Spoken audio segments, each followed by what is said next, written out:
The Igbo Landing.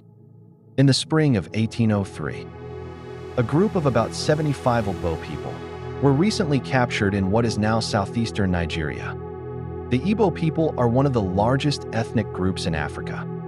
They were sold into slavery and brought across the Atlantic to the port of Savannah, Georgia, in the United States.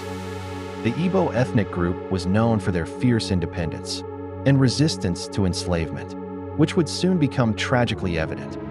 After arriving in Savannah, United States, the enslaved Igbo were purchased by plantation owners to work on nearby plantations.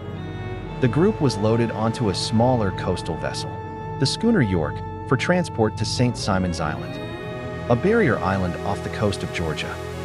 As the schooner get closer to St. Simon's, something extraordinary happened. The Igbo captives, still shackled and packed tightly, rose up in rebellion. They overpowered the crew and forced them to jump overboard and took control of the vessel, guiding the ship to the shore of Dunbar Creek on St. Simon's Island. The Igbo led themselves in a march onto the land. They sang and chanted in their language as they walked into the water, not in fear, but in defiance. The Igbo chose mass suicide over enslavement. They walked into the waters of Dunbar Creek and drowned themselves, a communal act of resistance.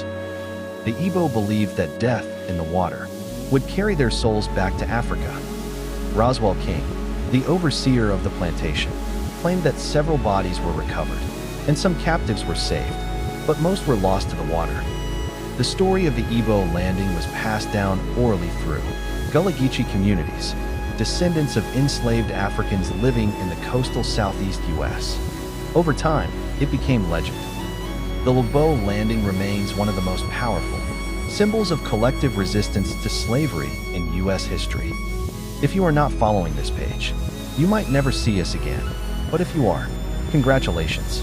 You are learning something new every day.